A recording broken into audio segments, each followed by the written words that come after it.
오늘 말씀의 주제는 데살로니가 교회가 알고 있는 점.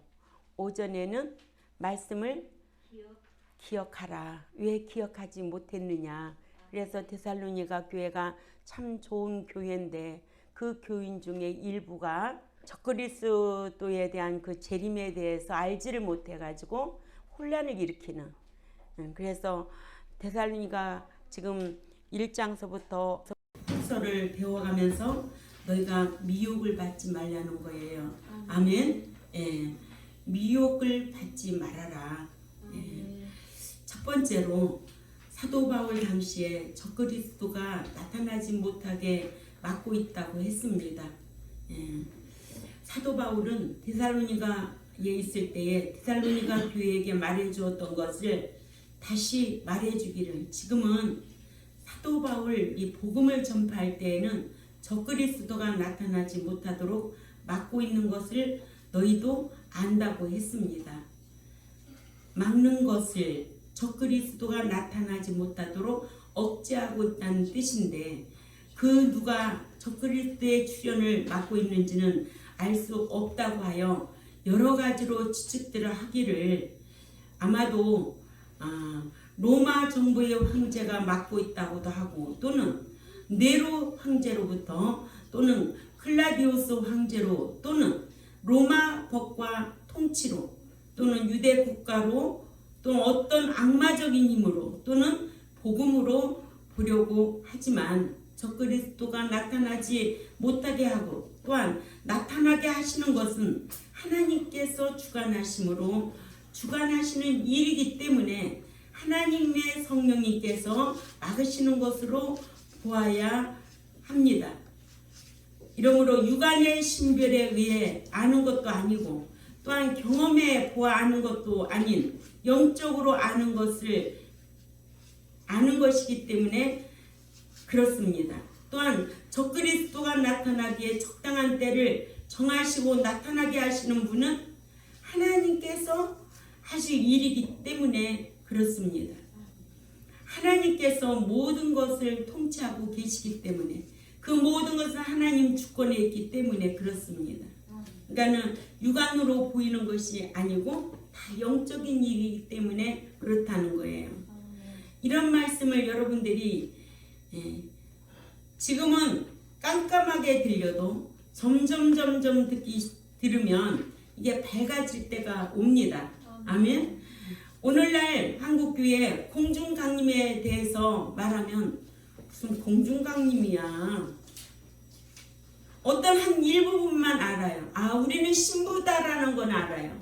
그러나 신랑으로서 신부들이로 도적같이 오신다는 건 또 모르는 분들도 많고, 그러니까 성경을 모르면 오해가 많다는 거예요. 예. 그래서 우리가 늘 얘기하지만 마태복음 7장 21절에도 주여 주여 하는 자가 다 천국에 들어가는 것이 아니고 내 아버지의 뜻대로 행하는 자라야 들어간다고 했는데, 자, 그 아버지의 뜻이 얼마나 많습니까? 그죠? 그런데 교회만 왔다 갔다 한다고 다 들어가는 게 아니라는 거예요. 교회를 다녀도 추도 예배 드리고 고사 지내고 그것이 다 우상숭배 아니에요? 우리는 고린도전서 7장과 고린도전서 8장과 고린도전서 10장에 대해서 잘 알고 있어요. 고린도전서 8장 10장은 우상 제물에 대해서, 우상이 무엇인가에 대해서 잘 가르쳐주고 있고, 또 고린도전서 15장 하면 뭐예요? 부활장이라는 거에 대해서 잘 가르쳐주고 있잖아요. 그런가 하면은 사랑이라 하면은 고린도전서 13장에 대해서 잘 가르쳐주고 있어요. 그러니까 성경을 한 부분만 알고 있으면 오해가 생긴다는 거예요. 그러니까는 우리 믿는 자들은 믿고 난 이후부터는 하나님의 뜻대로 행하려고 힘써야죠. 그 하나님의 뜻이 뭐겠느냐? 응? 하나님의 뜻, 하나님이 기뻐하시는 뜻이 뭐겠느냐? 그러니까는 뭐예요? 너희가 새로워지지 아니하면 천국에 들어갈 수 없다. 옛사람은 벗어버려라. 너희가 성도가 되지 아니하면 안 받아주겠다. 성도가 되라. 네가 구별되게 살아라. 그렇지 않으면 그 나라에 가서 주를 배울 수가 없다. 이런 성경들이 다 하나님의 뜻에 맞는 거예요.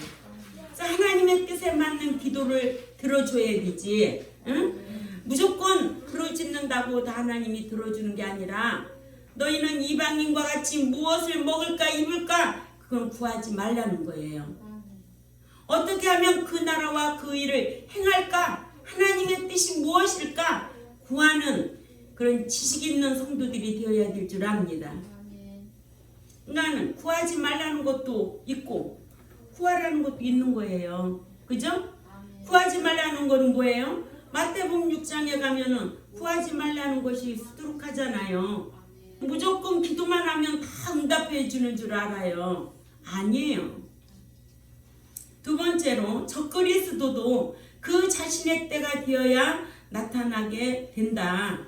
사도 바울은 데살로니가에 있을 때 데살로니가 교인들에게 말해주어서 알고 있는 점을 죄의 사람, 즉 적그리스도는 그의 때가 되어야 나타나게 된다고 또 다시 말해주었어요. 적그리스도가 나타나고 싶을 때에 아무 때나 나타나는 것이 아니라 자신의 때가 되어야 나타나는데 그때도 하나님께서 허락하시는 때에 나타난다는 거예요. 아멘. 이러므로 저로 하여금의 저 아우톤이라는 단어를 쓰는데 3절에 죄의 사람, 멸망의 사람, 즉 적그리스도를 가리키고 또한 저희 그때는 죄의 사람, 적그리스도가 나타나기에 정해진 때를 가리키는데 적그리스도는 그리스도께서 신랑으로 공중에 강림하셔서 신부인 성도를 부활, 휴거시킨 후 혼인잔치를 할 때에 지상에는 7년 대환란이 일어나고 7년 대환란의 절반인 전 3년 반에는 평화의 왕으로 나타나셔서 평화의 왕으로 지내기 때문에 유대인들이 그리스도를 믿어서 어린 신자로서 신앙이 자란 후 3년 반이 되면 적그리스도로 돌변합니다. 이와 같이 적그리스도는 아무 때에 출현하는 것이 아니고 그의 때인 7년 대환란 중 후 3년 반이 적그리스도가 나타나는 때다. 그러니까는 공중 강림에서 우리가 휴거만 되고 그리스도 안에 잠자는 자로 일어나기만 한다면 뭐 적그리스도 뭐 재림 뭐 이런 거 아무 상관없어요. 그러니까 우리는 공중에 강림하실 때에 데려감을 당할 수 있는 자격 갖추는 거예요. 신부 자격 갖추는 거예요.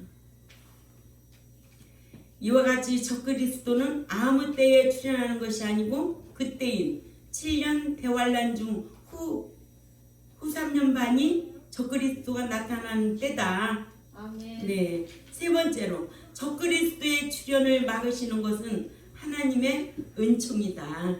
아멘. 7년 대환란 기간 중에도 예수 그리스도를 믿고 구원을 얻을 유대인들이 있고 그 유대인들의 믿음이 자랄 수 있는 장소와 기간이 필요하기 때문에 하나님께서 7년 대환란 중 절반인 전 3년 반 동안인 1260일 동안에는 적그리스도의 출현을 막아주시는 은총을 베풀어 주시고 이 기간에 여인이 낳은 어린아이를 광야로 데리고 가서 기르듯이 계시록 12장 5절에 유대인들이 광야로 가서 신앙이 자라게 하시는데 이는 믿음이 어린 신자로서 적그리스도 출현에 의한 핍박을 견딜 수가 없다는 거예요. 없기 때문에 믿음이 자란 자들로 적그리스도가 요구하는 우상 숭배, 즉 적그리스도인 자신을 숭배하라는 것과 또한 짐승의 표를 받으라는 것을 믿어서 얻은 구원을 잃지 않게 하시는 거로. 그러니까는 얻은 구원을 보장받을 수 있도록 이 광야교회에서 해마다 말씀 묵상하고 말씀 배우고 말씀대로 살고 이 광야교회 생활이 그렇습니다. 이미 마치 출애굽한 이스라엘 백성들에게 신앙이 자랄 수 있는 장소인 신의 광야, 출애굽기 19장 1, 2절이죠. 신앙이 자랄 수 있는 기간인 11개월 5일 동안 광야에서 머물게 하신 것과 같습니다. 출애굽기 19장 1절에서 2절 말씀을 우리 찾아보자고요. 자, 읽습니다. 시작. 이스라엘 자손이 애굽 땅을 떠난 지 3개월이 되던 날 그들이 시내 광야에 이르니라. 그들이 르비딤을 떠나 시내 광야에 이르러 그 광야에 장막을 치되 이스라엘이 거기 산 앞에 장막을 치니라. 아멘. 네. 오늘날로 말하면 교회죠. 이 지금 광야 생활이에요. 우리가 제세기간이라고 그러죠. 베드로전서 4장 2절에 여기에서 지금 훈련받고 있는 거예요. 산이냐 벌이냐. 응? 그러니까 유업을 받을 수도 있고 쫓겨날 수도 있다는 거예요. 그러니까 이스라엘 백성들이 출애굽에 람셋을 출발한 지 2개월 만인 BC 1446년 3월 15일에 시내산 밑에 시내 광야에 도착해서 진을 치고 머물다가 그 이듬해 2월 20일에 시내 광야를 떠나 기브롯 하다아와에 진을 쳤으니까 출애굽 1세들이 시내산 밑에 있는 시내 광야에서 11개월 5일 동안에 신앙이 자랄 수 있는 기간과 교회와 같은 장소입니다. 이거를 광야라고 그랬어요. 시내산 광야. 예. 하듯이 오늘의 믿는 자들에게는 예수 그리스도를 믿고 난 이후에 천국에 갈 때까지 교회에 출석하면서 말씀을 듣고 배워서 신앙생활하는 장소가 이 교회예요. 아멘. 천국에 갈 때까지 세상에서 사는 동안 신앙이 성장할 수 있는 기간 있듯이 아멘. 예. 7년 대환란 기간에 예수 그리스도를 믿어서 구원을 얻은 유대인들에게는 7년 대환란 기간 중에는 13년 반인 1260일이 신앙이 자랄 수 있는 기간이고 여인이 아이를 데리고 피한 광야가 신앙생활을 할 수 있는 교회와 같은 장소였다. 이와 같이 적그리스도의 출현에 의한 핍박은 신앙이 어린 신자로서는 감당하기 어려우므로 하나님께서 어린 신자들을 믿음이 자랄 수 있도록 은총으로 적그리스도의 출현을 막아주신 겁니다. 네 번째로 때가 되면 하나님께서 적그리스도가 나타나게 허락하실 것이다. 사도 바울은 데살로니가 교회에게 지금은 막는 것을 너희가 안 하니 이는 그를 그 자신의 때에 나타나게 하려는 것이니라 하여 자신의 복음을 전하던 당시에는 하나님께서 적그리스도의 출현을 막아주시지만 때가 되면 적그리스도 출현을 허락하셔서 적그리스도가 출현하게 하실 것이라 하여 적그리스도가 출현할 때가 있을 것이고 또한 적그리스도가 출현할 때는 하나님의 주권하에서 이루어진다는 것을 알게 했습니다. 하듯이 하나님께서 오늘날까지도 적그리스도의 출현을 막아주시지만 때가 되면 먼저 그리스도께서 신랑으로서 신부를 드리러 공중에 강림하셔서 마태복음 25장 6절에 보라 신랑이로다 그가 오시고 계시니 그를 맞으러 나오라 하시면 그리스도 안에 잠자던 자들과 그때 당시 살아있는 자들 중에서 깨어 예비하고 있던 자들 마태복음 24장 42절에서 43절에 주님의 음성을 듣고 무덤 안에서 자는 자들이 먼저 일어나 부활하고 살아있는 자들과 함께 공중으로 끌어올려 휴거되면 지상에는 7년 대환란이 일어나고 7년 대환란의 절반인 전 3년 반 기간 동안에는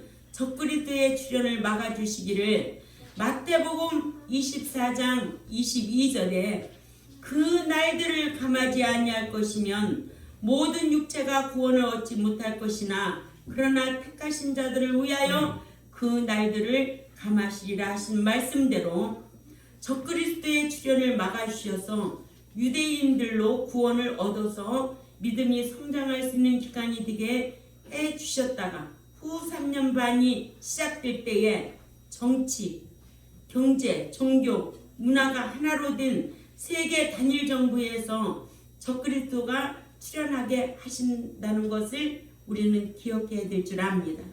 그러니까 우리에게 가장 귀중한 것은 무엇이냐? 데살로니가전서 4장 15절에서 17절을 정말 여러분들 매일 한번 그거를 읽어보세요. 내가 어떻게 잠자야 될 것인가?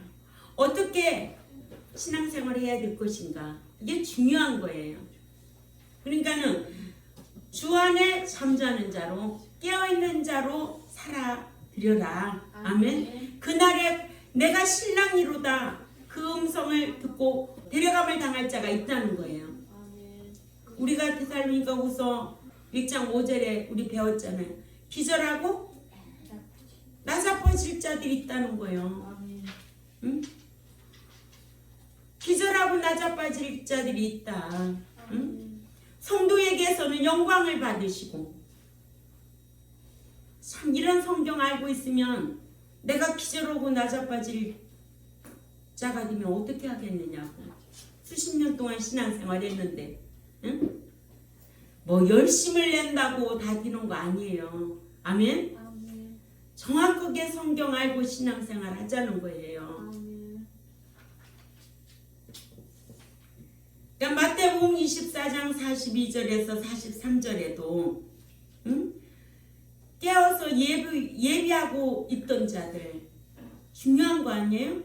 성경은요 깨어있으라는 거예요. 날마다 깨어있어라. 그렇다고 어떤 교회는 5살짜리가요 이런 말씀을 가르치니까 잠도 안 되잖아요. 깨어있으라고 했다고 목사님이. 응? 그게 아니다.